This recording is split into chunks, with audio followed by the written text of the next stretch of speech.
The National News Desk, locally covered, nationally connected. Ukraine has the framework developed by our teams in Geneva. That framework is on the table, and we are ready to move forward together with the United States.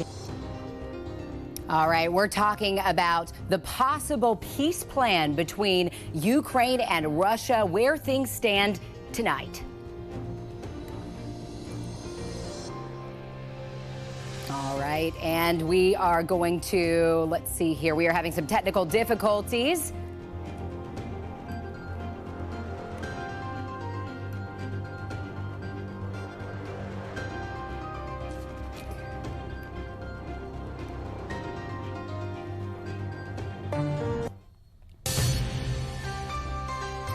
Good evening. I'm Taylor Murray. Welcome to the National News Desk, America's News Now. Breaking tonight, the Thanksgiving holiday travel rush is on, with today expected to be the busiest day in the skies, according to the Federal Aviation Administration. You're taking a look at Atlanta's airport, where severe weather is disrupting flights today. Over half of flights were delayed or canceled at one point this morning. Now, on the roads, the worst Thanksgiving-related traffic is expected to hit right now and tomorrow afternoon, according to analysts at INRIX. We'll take a closer look at travel and weather later in the show, and we got our technical difficulties worked out here. All right, in other news, President Donald Trump is pointing to the tremendous progress being made in renewed peace talks to end the Russia-Ukraine war, saying there are only a few remaining points of disagreement. But how close are we to an agreement? National correspondent Kayla Gaskins joins us from Washington with some of the latest developments. Ukrainian President Volodymyr Zelensky pushing for an immediate meeting with President Trump to finalize the terms of a deal to end the war with Russia. I will discuss sensitive issues with President Trump. We must also be aware that Russia will not ease the pressure on us.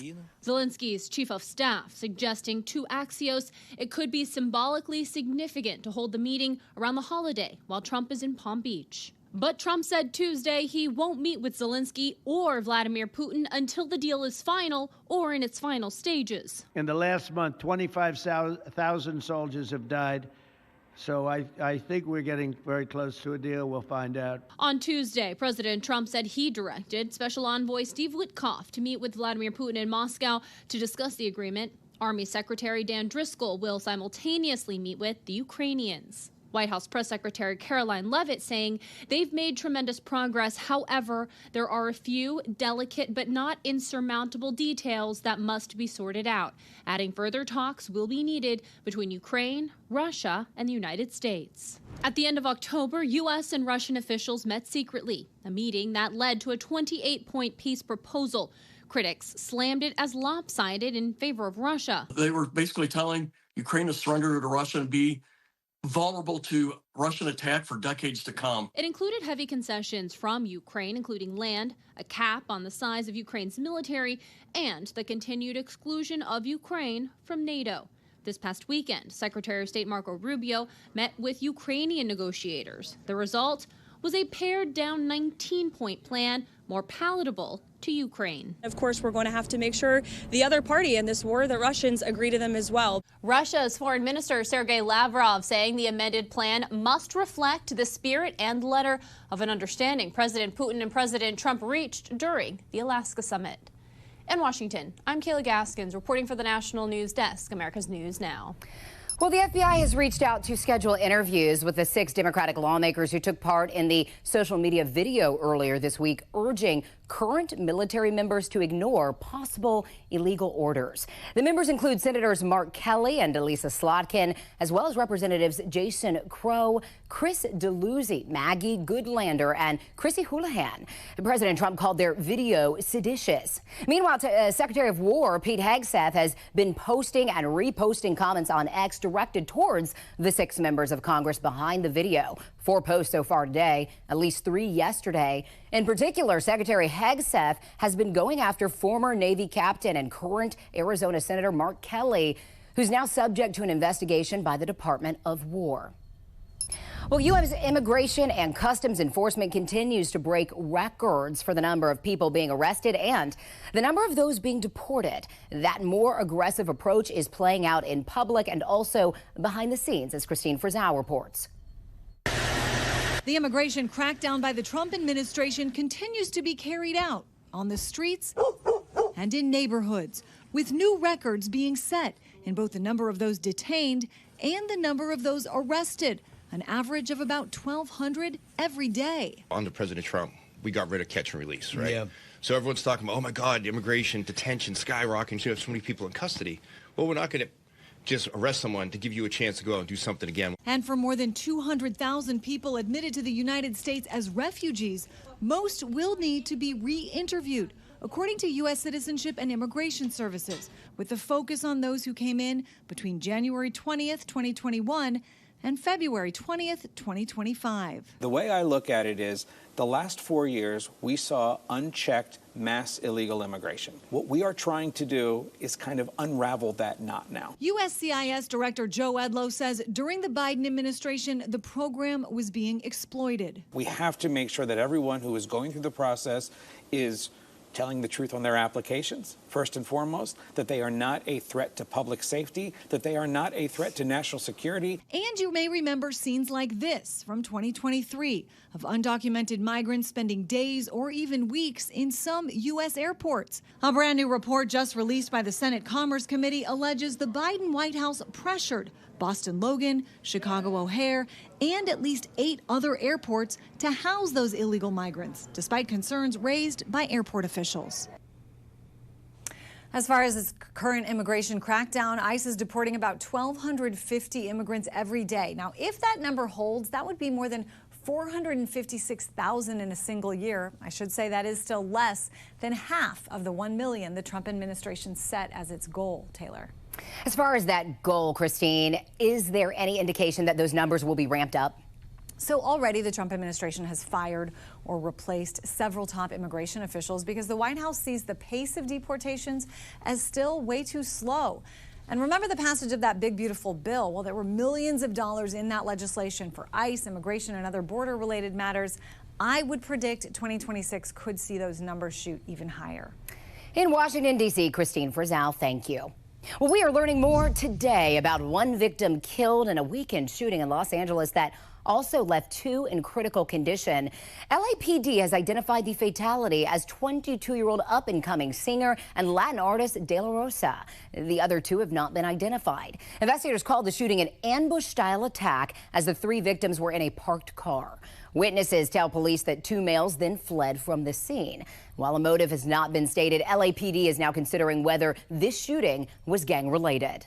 Well, police in Washington state are searching for a suspect in a deadly shooting of a man at a park and ride lot. They found the victim there with multiple gunshot wounds on Sunday night. We spoke with witnesses who described suddenly hearing the gunshots and a vehicle speeding off. I heard squealing. That's what I heard. And then I heard boom, boom, boom, boom, boom. And so then I was like, oh gosh, something happened. Somebody must have got shot. Because then I thought, oh, that must have been a gunshot instead. And Kent police are following up on leads but have not yet made any arrest. Well, a North Carolina man is facing felony charges after police say he set a woman on fire. According to the Silva police, the victim said she and 48-year-old Patrick Tyson were arguing when he threatened to set her on fire if she did not get him a beer. Tyson then poured alcohol around her and lit it on fire, burning her clothing. Thankfully, this woman was not injured. This was, of course, a very shocking case to hear about, and it's concerning for all of us in the community when we hear that. Unfortunately, there are extreme instances of domestic violence. Those are often more likely to occur when the survivor is trying to break that cycle of abuse. They're trying to take some control of the situation. Tyson is now in custody. He's due in court next Monday. Well, the search for Travis Turner, the head coach of the undefeated Union high school football team, continues, but with a brand new focus. Virginia State Police now want the missing coach on at least 10 warrants, including 5 counts of possession of child pornography. The National News Desk Liam Bridgman is following this case and has the latest from Wise County, Virginia. Around 10:45 a.m. this morning, Virginia State Police alerted us that they filed charges against Travis Turner. They also sent a video statement telling us more charges could be coming. The investigation is ongoing and additional charges are pending. The community here in Wise County has been on alert since Turner's disappearance, with many spreading rumors about the reasons for this manhunt. I spoke with Paula Barker, who says she's not acquainted with Turner on a personal level, but she's known him since high school. I couldn't see him doing it, but if the charges they just put on him are true, then he needs to be brought to justice. If he did do it, he needs to turn himself in for the sake of the victims and for his family. I also spoke with Dr. Alex Del Carmen, a criminology expert. He told me at this point of the search, there's a chance Turner may not be within a 30-mile radius of his last whereabouts. But he added law enforcement has many tools to help locate him, including cell phone tracking. There are things going on, I promise you, Liam, that are not even readily available to the public, and people cannot even imagine what's going on behind the scenes that are taking place at the local, state, and federal level.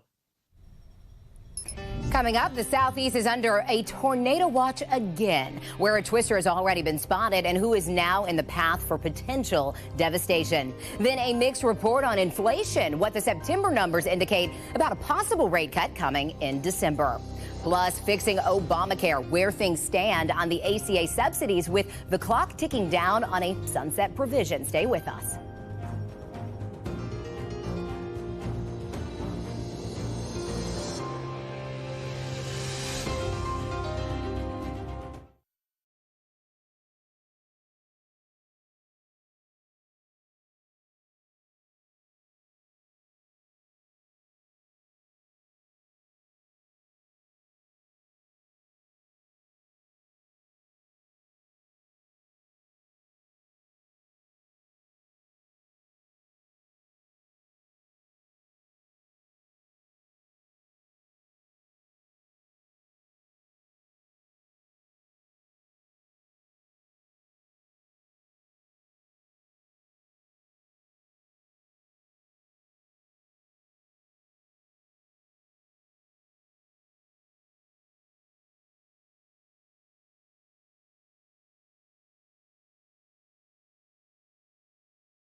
And Air Force One, President Trump is scheduled to depart soon with First Lady Melania as they head down to Florida. They're planning to spend Thanksgiving at Mar-a-Lago. They're expected to get to Palm Beach International Airport around 9 p.m.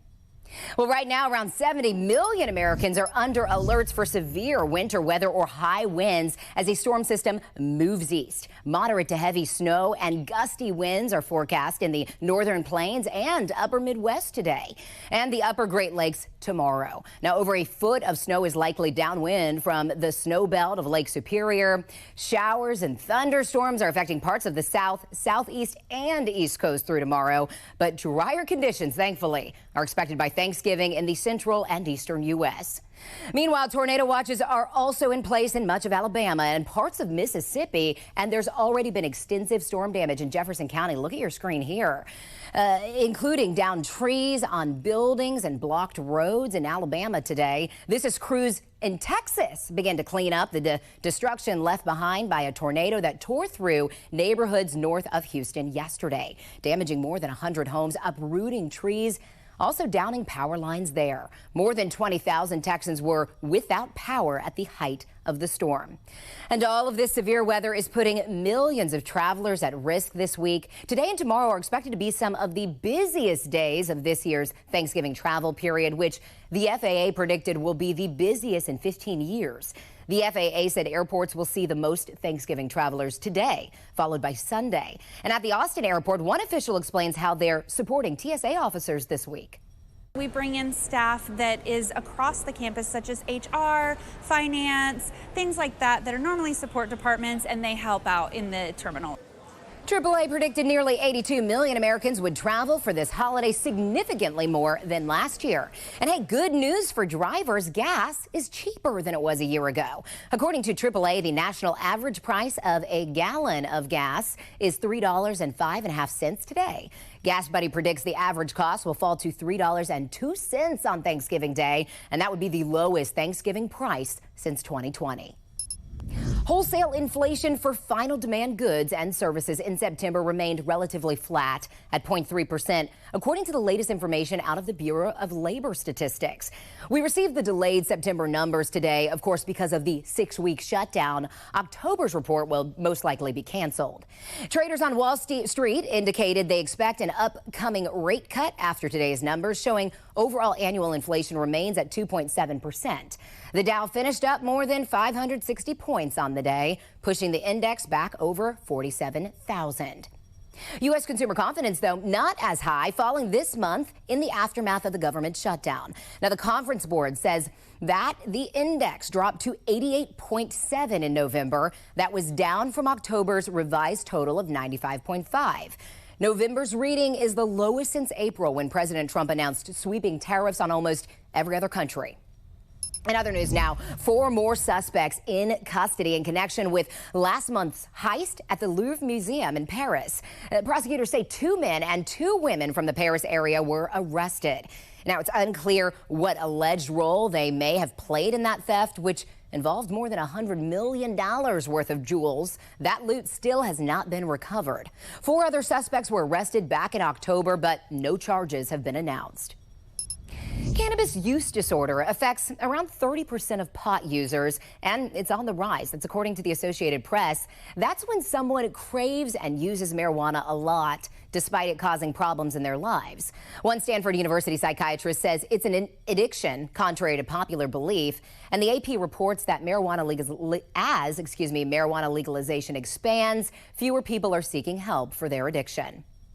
Well, Boar's Head is once again subject to an FDA-issued recall linked to listeria. This time, the focus is on Pecorino Romano cheese. The recall covers grated cheese, wedge slices, and Everroast chicken Caesar salads and wraps. Thankfully, no illnesses have been reported in connection to the contamination.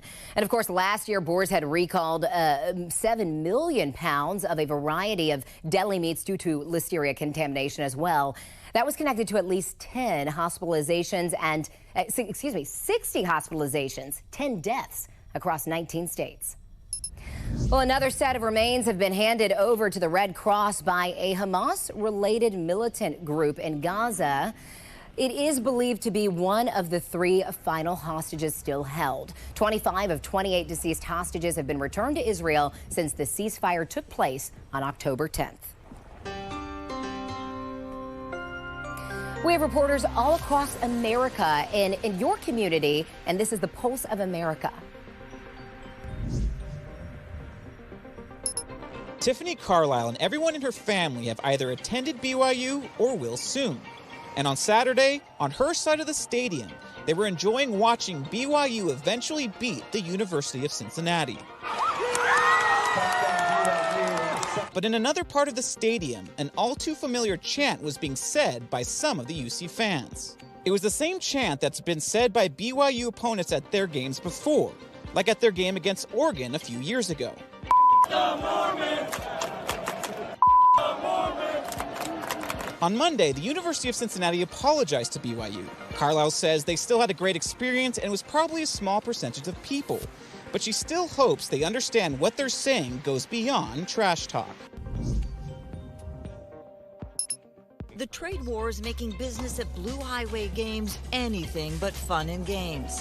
We have not had to face this level of change with product and pricing that could mean people just cannot afford buying from small stores. Kendra and Josh Williams own Blue Highway Games in Queen Anne. There's so much gaming in the Seattle area. But the fast evolving trade policies and that fat 145% tariff on China already having an impact here. Supply chain's a nightmare right now. It's so hard to get anything in. There's a lot of stuff that's just not widely available. The selection is a lot less at the moment. And he worries it could have an even more dramatic impact on their holiday business, which accounts for 1/3 of their annual revenue. This is Adam, a robotic bartender I first told you about 3 years ago, manufactured in Las Vegas by Rich Tech, which says Adam and his robotic cousins are designed to help humans be more productive, not replace them. But the not-too-distant future has arrived, and advances in automation and artificial intelligence are the reasons for an eye-popping report from RCG Economics. According to the new research, between now and the end of next year, 80 to 95% of these hospitality jobs are at risk because of AI and automation. Coming up, healthcare premiums hang in the balance with no new agreement on a healthcare fix. The latest on the hang-up in Washington, D.C.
In order to get enough Democrats on board to end the federal shutdown earlier this month, Republicans agreed to hold December votes on a new plan to address expiring Affordable Health Care Act subsidies that could increase costs by thousands of dollars for some. But now with the clock ticking down, there's not much agreement on Capitol Hill on how to fix the problem. National correspondent Matt Gelka has the latest.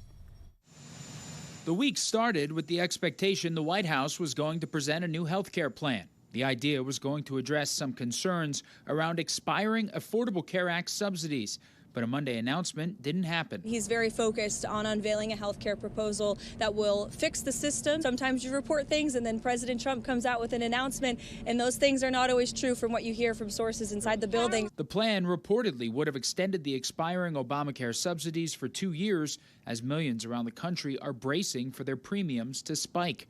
Behind the scenes, House Speaker Mike Johnson told the Trump administration that most House Republicans had no desire to extend those subsidies, according to the Wall Street Journal, and that could have forced a pivot from Trump. Some Republicans have endorsed the idea of rolling more federal aid into health savings accounts for patients. Whether you're a Republican or a Democrat in this country, recognize that the system was broken because of that well-intentioned but misguided law, and it's time that we fix it. Obamacare subsidies were at the center of the recent government shutdown. The Senate guaranteed a vote on extending the credits by mid-December, but without agreement. The looming problem remains for people who could get hit hard by higher costs and the members of Congress who could face backlash in the 2026 midterms. There is real urgency to get this done because people are seeing their insurance rates spike dramatically. We've already heard from President Trump's pollsters, but two of whom have said if the Republicans don't come to the table, if they don't address this, they're going to pay at the polls next November. Another potential roadblock in negotiations, abortion coverage, with some Republicans not likely to support a new health care deal that sees some of the taxpayer-funded subsidies being used for health care plans that include coverage for the procedure.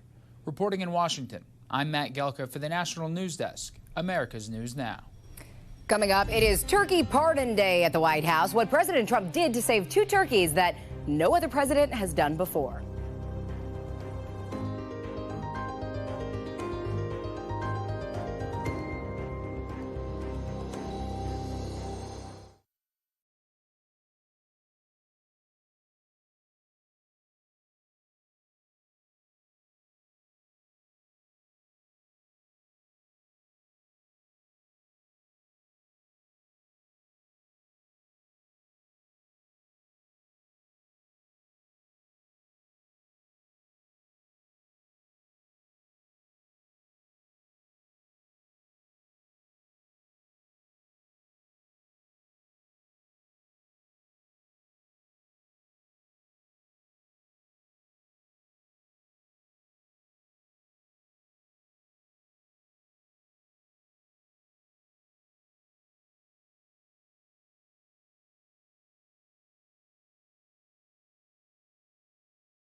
I just want to tell you this, very important. You are hereby unconditionally pardoned.